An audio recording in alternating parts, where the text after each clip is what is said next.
আকাশবাণী খবর পড়ছি বর্ণালী সিংহ। এখনকার বিশেষ বিশেষ খবর। বিহারে প্রথম দফা বিধানসভা নির্বাচনে আগামীকাল ভোট গ্রহণ করা হবে।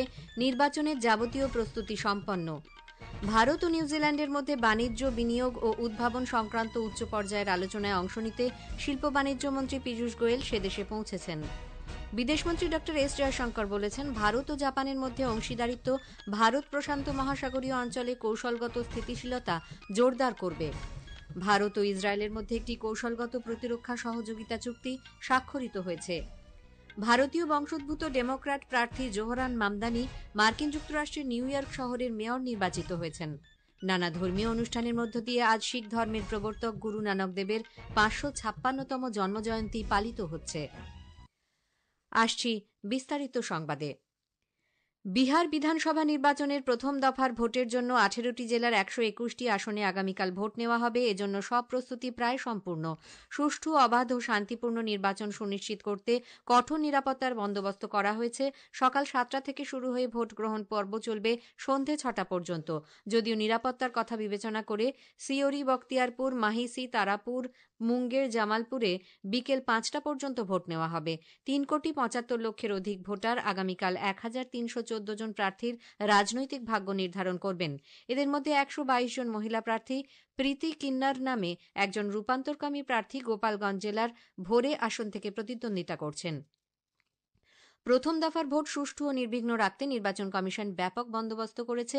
এই প্রথমবার প্রতিটি আসনের জন্য একজন করে সাধারণ পর্যবেক্ষক মোতায়েন রাখা হবে। ভোট প্রক্রিয়ার নিবিড় নজরদারির জন্য সব ভোট কেন্দ্রেই থাকছে ওয়েবকাস্টিংয়ের ব্যবস্থা। যে কোনো রকম হিংসাত্মক ঘটনায় আপোষহীন নীতি গ্রহণ করার জন্য জেলাশাসক ও পুলিশ সুপারদের নির্দেশ দেওয়া হয়েছে। থাকছে পর্যাপ্ত কেন্দ্রীয় সশস্ত্র পুলিশ বাহিনী। আকাশবাণীর সংবাদদাতা জানাচ্ছেন, প্রথম দফায় নীতিশ কুমার নেতৃত্বাধীন সরকারের ১৬ জন মন্ত্রী প্রতিদ্বন্দ্বিতার আসরে রয়েছেন। এর মধ্যে ১১ জনই বিজেপির। এদিকে দ্বিতীয় দফায় আগামী ১১ই নভেম্বর ২০টি জেলার ১২২টি আসনে ভোটগ্রহণ প্রচারাভিযানের জন্য তুঙ্গে। ৭,৪৩,০০,০০০ বেশি ভোটারের জন্য ৯০,৭১২টি ভোটকেন্দ্র খোলা হয়েছে। গণনা ১৪ই নভেম্বর। ভোটার তালিকায় বিশেষ নিবিড় সংশোধন এসআইআর এর কাজ খতিয়ে দেখতে নির্বাচন কমিশনের এক প্রতিনিধি দল আজ পশ্চিমবঙ্গে আসছেন। Senior deputy election commissioner Gyanesh Bharti, principal secretary SB Joshi, deputy secretary Abhinav Agarwal সহ কমিশনের এক প্রতিনিধি দল এই সফরকালে উত্তরবঙ্গের ৪ জেলা আলিপুরদুয়ার, কোচবিহার, জলপাইগুড়ি এবং দার্জিলিংয়ে এসআইআর এর কাজ পর্যালোচনা করবেন। উপরাষ্ট্রপতি হিসেবে দায়িত্ব গ্রহণের পর সিপি রাধাকৃষ্ণন প্রথমবারের মতো আজ ছত্তিশগড় সফর করবেন। সফরকালে তিনি রাজ্য গঠনের রজত জয়ন্তী উপলক্ষে রজত মহোৎসবে যোগ দেবেন। এছাড়াও নব রায়পুর এবং রাজনন্দনগাঁওয়ে বেশ কয়েকটি অনুষ্ঠানে অংশ নেবেন। রাজনন্দনগাঁয়ে লাখপতি দিদি সম্মেলনে উপস্থিত থাকবেন তিনি। সারা দেশ জুড়ে আজ ডিজিটাল লাইফ সার্টিফিকেট বা জীবন প্রমাণ শংসাপত্র প্রদানের জন্য একমাসব্যাপী প্রচারাভিযান শুরু হচ্ছে। কর্মীবর্গ, জন অভিযোগ এবং পেনশন দপ্তরের প্রতিমন্ত্রী ড জিতেন্দ্র সিং আজ এই অভিযানের সূচনা করবেন। সারা দেশে এই লক্ষ্যে ২৫০০টি শিবির খোলা হবে। ফেস অথেন্টিকেশন টেকনোলজি ব্যবহার করে যাতে পেনশনাররা তাঁদের জীবন প্রমাণ সার্টিফিকেট দিতে পারেন, সেই লক্ষ্যেই এই অভিযান পরিচালিত হবে। গ্রিন হাইড্রোজেন বিষয়ে একটি আন্তর্জাতিক সম্মেলন আগামী ১১ই নভেম্বর নতুন দিল্লিতে শুরু হবে। কেন্দ্রীয় পুনর্নবীকরণযোগ্য শক্তি মন্ত্রক দুদিনের এই সম্মেলনের আয়োজন করেছে। সংশ্লিষ্ট দপ্তরের মন্ত্রী প্রহ্লাদ যোশী এই সম্মেলনের উদ্বোধন করবেন। গ্রিন হাইড্রোজেন উৎপাদন, পরিকাঠামো গড়ে তোলা এবং এই ক্ষেত্রে আন্তর্জাতিক সহযোগিতা বিষয়ে সম্মেলনে আলাপ আলোচনা হবে। ভারত ও নিউজিল্যান্ড মধ্যে ব্যবসা, বাণিজ্য, বিনিয়োগ ও উদ্ভাবন সংক্রান্ত বিভিন্ন ক্ষেত্রে সহযোগিতা বৃদ্ধির জন্য উচ্চ পর্যায়ের আলোচনা আজ থেকে শুরু হবে। এই আলোচনায় অংশ নিতে কেন্দ্রীয় শিল্প ও বাণিজ্য মন্ত্রী পীযূষ গোয়েল নিউজিল্যান্ড পৌঁছেছেন। তিনি দুদেশের মধ্যে পারস্পরিক সম্পর্কের ভিত্তিতে একটি সার্বিক অর্থনৈতিক অংশীদারিত্বের ওপর জোর দেন। সফরকালে তিনি সেদেশের বাণিজ্যমন্ত্রী টড ম্যাকলের সঙ্গে অবাধ বাণিজ্য চুক্তি নিয়ে আলোচনায় অংশ নেবেন। ভারতের বিদেশমন্ত্রী ড এস জয়শঙ্কর বলেছেন, ভারত ও জাপানের মধ্যে অংশীদারিত্ব ভারত প্রশান্ত মহাসাগরীয় অঞ্চলে কৌশলগত স্থিতিশীলতা জোরদার করবে। নতুন দিল্লিতে ৮ম ভারত জাপান ইন্দো প্যাসিফিক ফোরামে ভাষণ দিয়ে ড জয়শঙ্কর বলেন, গত কয়েক দশকে দুদেশের মধ্যে সম্পর্ক গভীরতর হয়েছে। Our partnership that has deepened so much in the last few decades has greater value than ever before. It serves to enhance strategic stability in the Indo-Pacific and contribute to the economic one at a global level. Maintaining a free and open Indo-Pacific is a stronger imperative, but also a more complex challenge.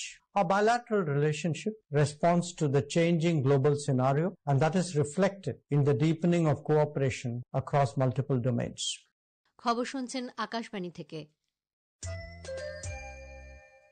আমাদের সংবাদ শোনা যাবে YouTube channel Akashvani সংবাদ Bangla, Facebook ও Instagram Akashvani সংবাদ কলকাতা এবং x handle AIR news কলকাতাতে।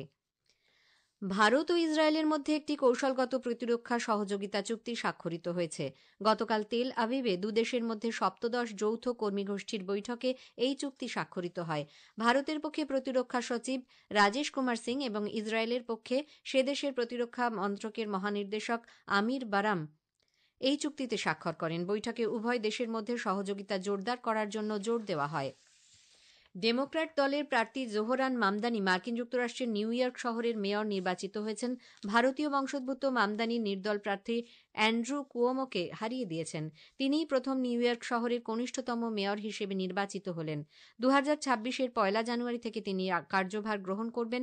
এদিকে নির্বাচনের আগে মার্কিন রাষ্ট্রপতি ডোনাল্ড ট্রাম্প মামদানিকে কমিউনিস্ট প্রার্থী হিসেবে সোশ্যাল মিডিয়ায় মন্তব্য করেছেন। তিনি জয়লাভ করলে নিউ ইয়র্ক শহরকে কোনরূপ ফেডারেল ফান্ড দেওয়া হবে না বলেও তিনি সাবধান করে দেন। মার্কিন president Donald Trump Bharat America দ্বিপাক্ষিক সম্পর্কের ব্যাপারে সদর্থক ও আশাবাদী মনোভাব পোষণ করেন।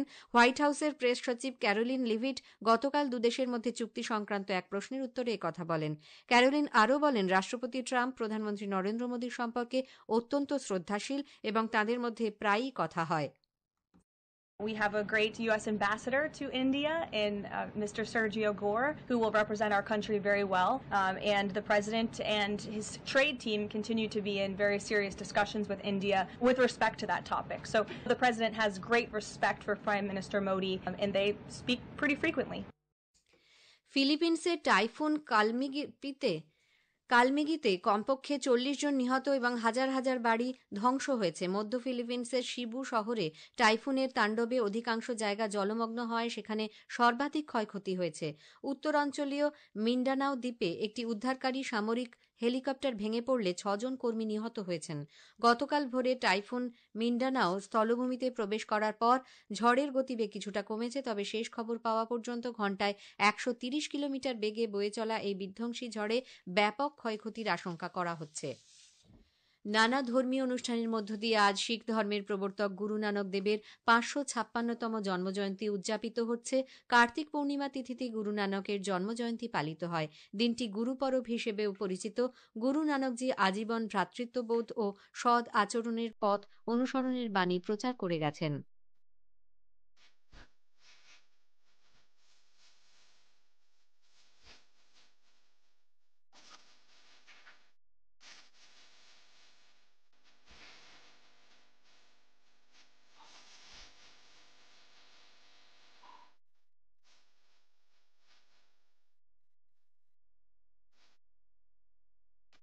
পাঞ্জাবের অমৃতসরে শ্রী হরিমন্দির সাহিব স্বর্ণমন্দির ফুল দিয়ে সুন্দরভাবে সাজানো হয়েছে। সকাল থেকেই স্বর্ণমন্দিরের সরোবরে পবিত্র স্নানের পর প্রণাম জানাচ্ছেন ভক্তরা। এছাড়াও প্রথম গুরু নানক দেবজির ব্যবহৃত পবিত্র জিনিসগুলি আজ শ্রী হরিমন্দির সাহিব, শ্রী অকাল তখ্ত সাহিব এবং বাবা অটল রায় গুরুদ্বারায় সকাল 9টা থেকে বেলা 12টা পর্যন্ত প্রদর্শিত হয়। রাষ্ট্রপতি দ্রৌপদী মুর্মু এবং প্রধানমন্ত্রী নরেন্দ্র মোদী গুরু নানক জয়ন্তী উপলক্ষে দেশবাসীকে শুভেচ্ছা জানিয়েছেন। সামাজিক মাধ্যমে এক পোস্টে রাষ্ট্রপতি বলেছেন, গুরু নানক দেবের আদর্শ এবং মূল্যবোধ উন্নত সমাজ গঠনের পথপ্রদর্শক হয়ে উঠেছে। প্রধানমন্ত্রী তাঁর বার্তায় বলেছেন, গুরু নানক দেবের জীবন এবং তাঁর প্রচারিত বাণী সকলকে অনুপ্রাণিত করছে।